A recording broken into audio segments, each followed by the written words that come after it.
آپ نے اپنی کتاب دل دریا سمندر میں فرمایا ہے کہ ظالم اور گنہگار سے دعا کا حق چھین لیا جاتا ہے۔ یہ سمجھ نہیں آیا، کیونکہ پھر گنہگار تو دعا مانگے گا ہی نہیں۔ بزرگ یہ دعا کرتے تھے کہ یا اللہ تعالیٰ مجھے گناہوں سے بچا، اور خاص طور پر ان گناہوں سے بچا جو دعا چھین لیتے ہیں۔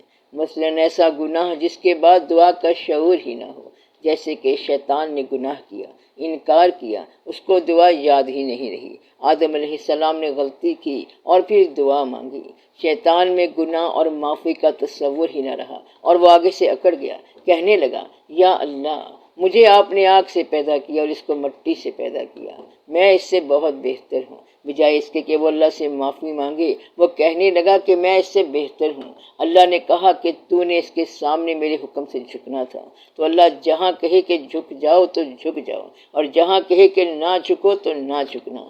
ایک آدمی کسی یونیورسٹی میں ڈپارٹمنٹ کا ہیڈ تھا۔ وائس چانسلر نے اسے کہا کہ آپ کے ڈپارٹمنٹ میں پڑھائی اچھی نہیں ہو رہی۔ کہتا ہے ہاں جی غلطی ہو گئی، واقعی پڑھائی نہیں ہو رہی۔ اس نے پھر پوچھا کہ کیا آپ وہاں باقاعدگی سے نہیں جاتے؟ کہتا ہے ہاں جی لیٹ ہو جاتا ہوں۔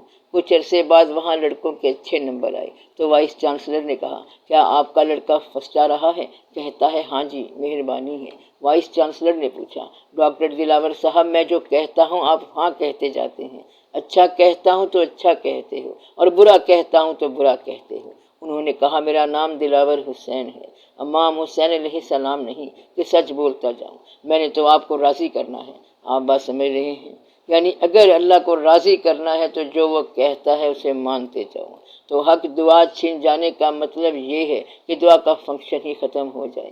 یہ وقت کب آتا ہے؟ مثلاً ایک آدمی ولایت کے درجے پر فائز نہیں ہے اور وہ ولی بن بیٹھے۔ یہ وہ آدمی ہے جو خدا کو خدا نہیں مانتا، کہتا ہے خدا کوئی نہیں ہے اور ولایت صرف بن جانے کا نام ہے۔ اسی طرح وہ شخص جو حضور پاک صلی اللہ علیہ وآلہ وسلم کے بارے میں اپنی طرف سے خواب بیان کر بیٹھے، اس کو حضور پاک صلی اللہ علیہ وسلم کے حاضر و ناظر ہونے کا یقین ہی نہیں۔ یہ وہ لوگ ہوتے ہیں جو اللہ کی رحمت سے مایوس ہو چکے ہیں۔ اللہ کی رحمت انسان کو دیکھتی ہے کہ اسے کیا بنانا ہے۔ مثلاً ایک شخص کو کہا گیا کہ تمہارا نام ہم بلند نہیں لکھتے، تو اس نے کہا چلیں پھر انسانوں میں لکھ دیں۔ کتابوں میں ایک کہانی لکھی ہوئی ہے کہ ایک بندہ تھا، بڑا عابد تھا، عبادت کرتے کرتے اللہ سے کہنے لگا یا اللہ یہ کائنات ایسے ہو جائے، درخت ایسے ہو جائیں، اگر یہ پہاڑ ہٹ جائیں تو ہم ادھر کے لوگوں کو تبلیغ کر لیں گے۔ آواز آئی کہ تو ہماری کائنات میں نقص نکالتا ہے، جا ہم نے تیرا نام مردودوں میں لکھ دیا۔ وہ بندہ سمجھدار تھا، بولا کہ جہاں بھی لکھ ہم راضی ہیں۔ اللہ نے کہا جا ہم نے تیرا نام بلند کر دیا۔ بات اتنی ساری ہے کہ تم نے اللہ کو راضی کرنا ہے، تو نے مقامات کو کیا کرنا ہے؟ تو منزلوں اور مقامات دونوں سے آزاد ہو جاؤ۔ انسانوں کی سب سے بڑی خواہش یہ ہو سکتی ہے کہ وہ خدا بن جائیں، بھگوان بن جائیں اور لوگ ان کی اطاعت کریں۔ مثلاً کوئی شخص سیاسی جماعت والے سے کہتا ہے کہ میں جماعت میں شامل ہونا چاہتا ہوں۔ وہ پوچھے گا کہ کیا بنو گے؟ کہتا ہے کہ پریزیڈنٹ بنا دو، پھر سیکرٹری جنرل بنا دو، اس سے کم میں تو ہم کام نہیں کر سکتے۔ ہر آدمی کی یہ خواہش ہوتی ہے کہ میں ایڈوانس ہو جاؤں، اور اگر بندے کے دل میں اللہ والا ہونے کی خواہش ہے تو اللہ کے دل میں بندے کی خواہش ہے۔ تو کیا آپ اس بات سے راضی نہیں ہو سکتے کہ اللہ کو بندے سے محبت ہے؟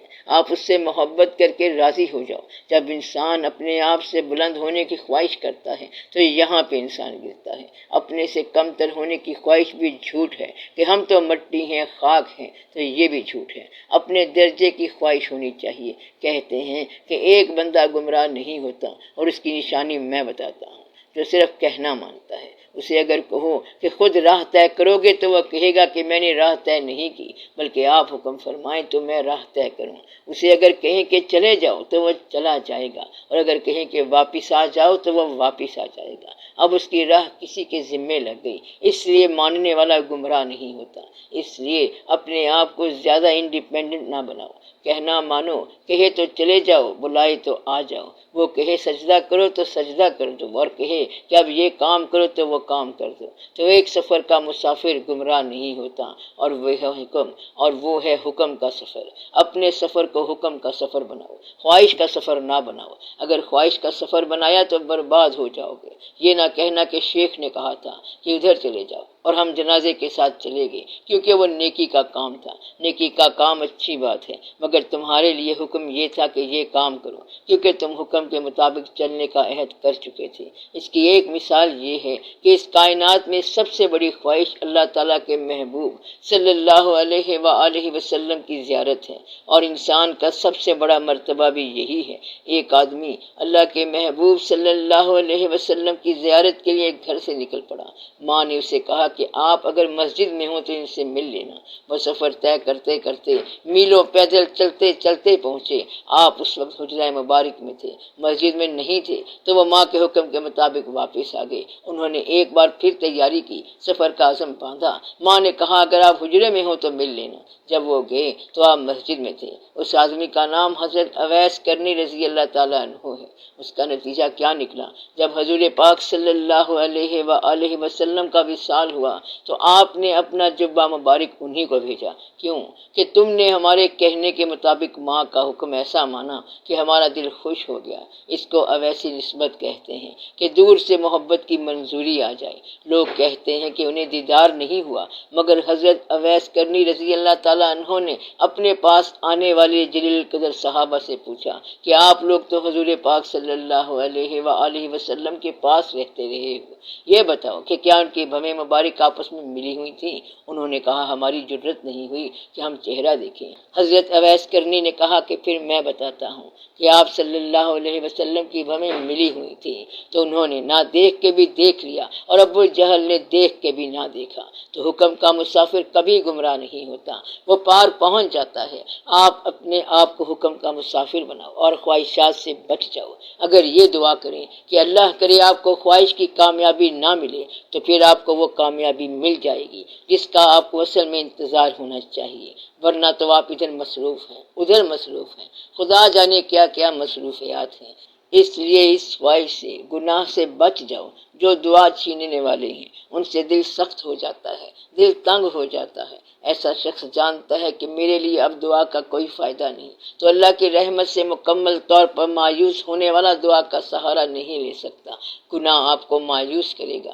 جس کو یہ پتا ہو کہ میری ماں ناراض ہے تو اس نے کیا دعا مانگنی ہے؟ ایسا آدمی دعا نہیں مانگ سکتا۔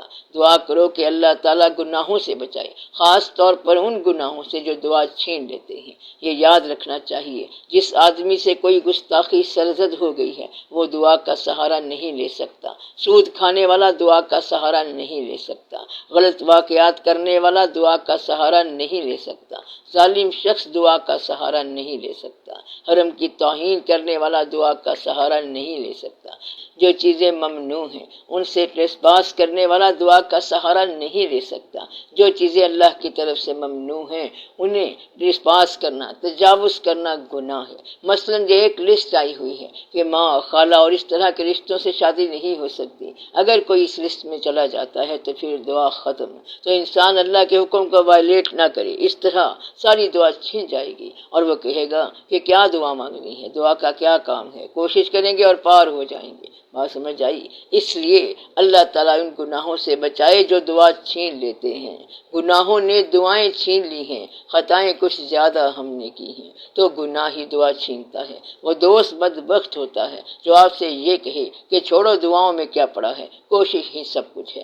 زندگی کوشش نہیں ہے، کوشش سارے بچے کرتے ہیں مگر پاس کوئی کوئی ہوتا ہے۔ کوشش یعنی ایفرٹ اور چیز ہے، نصیب اور چیز ہے۔ غریب آدمی اگر اللہ کے قریب ہو جائے تو بڑی بات ہے، کوشش سے کچھ اور ہی نتیجہ نکل سکتا ہے۔ ایک آدمی نے بڑی کوشش کی، بڑی محنت کی، لمبی لمبی تقریریں کر کے کامیاب ہو گیا اور پھر پرائم منسٹر بن گیا۔ بعد میں پھانسی ہو گئی، کوشش کامیاب ہو گئی مگر نصیب فیل ہو گیا۔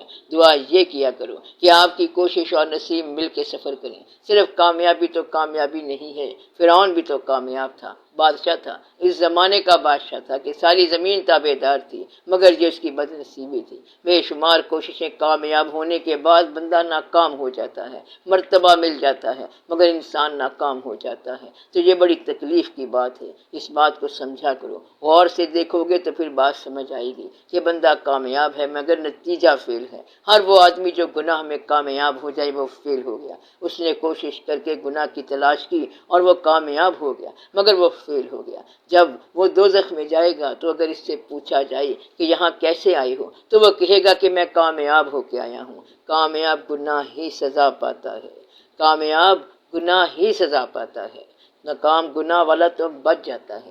اس لیے اگر بنیاد ہی غلط ہو تو پھر کامیابی کیا ہے؟ اگر مقصد بد ہو تو کامیابی نقصان ہے، اور مقصد اچھا ہو تو ناکامی اچھی ہی نہیں ہے۔ یہ کون بتائے گا؟ یہ بتانے والا ایک شخص ہوتا ہے جو یہ بتائے گا کہ اچھا مقصد کیا ہے اور برا کیا ہے۔ اس میں بہت دھیان کرنا چاہیے۔ اللہ نے کہا ہے کہ کوشش کرنی چاہیے۔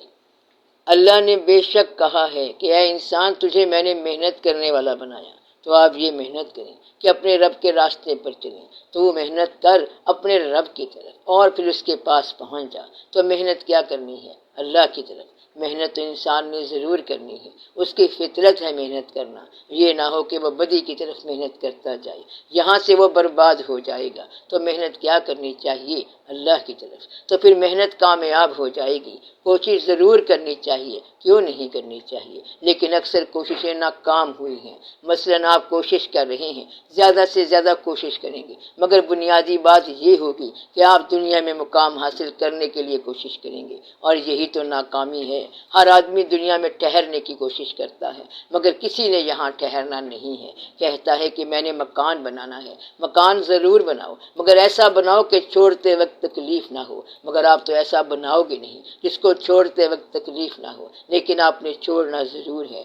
یہ ضرور سوچنا کہ وہ کون سی ایسی محنت ہے جس کے ضائع ہونے پر آپ کو افسوس نہ ہو۔ آپ کے پاس کتنا پیسہ ہونا چاہیے کہ مرتے وقت افسوس نہ ہو؟ کون سی ایسی بات ہے جو آپ کرنا چاہتے ہیں اور جس کا مرتے وقت افسوس نہ ہو؟ آپ کے پاس جتنی زیادہ خوبصورت چیز ہوگی، چھوڑتے وقت اس کا اتنا زیادہ درد ہوگا۔ چھوڑنا آپ نے ضرور ہے۔ چھوڑنے کا درد کس کو ہوگا؟ جو پہلے چھوڑ چکا ہے۔ جو پہلے چھوڑ چکا ہو اس نے کیا ڈرنا ہے اور اسے کیا ہونا ہے؟ تو کوشش کیا ہونی چاہیے؟ جو مرضی حاصل کرو، مگر اسے چھوڑنا مشکل نہ ہو۔ اس سے پہلے کہ ہر چیز چھن جائے آپ چھوڑ دو، آپ کو آسانی ہو جائے گی۔ جس آدمی کی موجودہ زندگی کا آنے والی زندگی سے فرق ہوگا وہ برباد ہو جائے گا۔ یعنی اگر اب زمین کے اوپر اور پھر زمین کے نیچے فاصلے بہت زیادہ ہوں تو پھر سمجھو کہ آپ کی محنت برباد ہو گئی، سب ضائع ہو گیا۔ اگر زمین کے نیچے بھی آپ کا وہی حال ہے جو پہلے اوپر تھا، اڑنے سے پیشتر بھی میرا رنگ زرد تھا، یعنی ہم تو پہلے سے ہی مرے ہوئے تھے، پھر آپ کو آسانی ہو جائے گی۔ بات سمجھ آئی؟ اب بات آسان ہو جائے گی۔